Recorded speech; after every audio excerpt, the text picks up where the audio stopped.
আসসালামু আলাইকুম। লেখাটা একজন পুরুষের, অথচ প্রতিটা লাইন, প্রতিটা শব্দ মেয়েদের উৎসর্গ করে লেখা। একটা ঘর ভর্তি কিছু মার্বেল ছড়িয়ে দিন, আর একটা কোণায় রাখুন কয়েকটা ভারী কার্টুন। এবার একজন একজন করে কয়েকজন পুরুষ এনে বলেন, তুমি যে কোনো একটা কাজ করবা। হয় একটা একটা করে মার্বেল কুড়াও, না হয় পড়ে থাকা 3টা ভারী কার্টুন সরাও।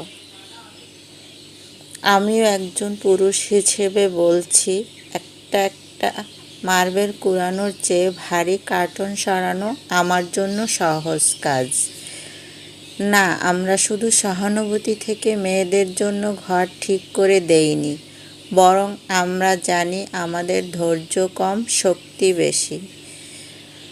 আমার না পারা কাজটা যে মেয়েটা করে দেয়, তার কাজের গুরুত্ব আমার কাছে কতটুকু।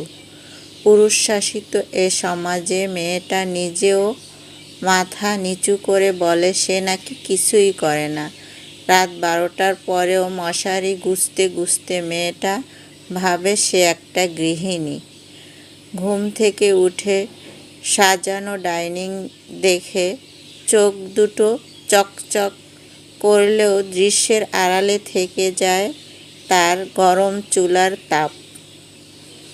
লবণ কম অথবা ঝাল বেশি আমাদের দৃষ্টি না এড়ালেও গরম তেলে ফোস্কা পড়াটা ঠিকই থাকে দৃষ্টির আড়ালে।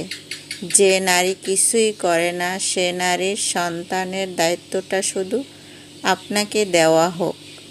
আপনি তখন কার্টুনও সরাবেন, মার্বেলও কুড়াবেন, তবু বাচ্চার চিৎকার শুনতে ঘরে বসে থাকবেন না।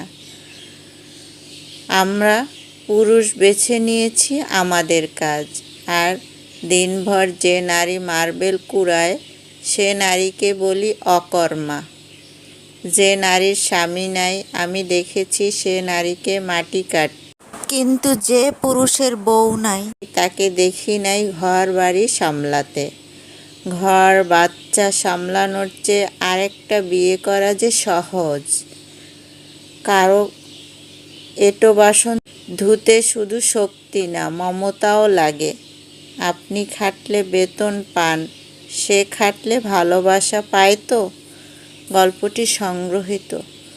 ভালো লাগলে একটি লাইক করে শেয়ার করে দিন। ধন্যবাদ। আরও এরকম সুন্দর সুন্দর গল্প পেতে চাইলে আমার আইডি এবং পেজ ফলো দিয়ে রাখুন এবং আমার ইউটিউব চ্যানেলটি সাবস্ক্রাইব করে রাখুন। ধন্যবাদ। Like, comment, share, follow and subscribe please.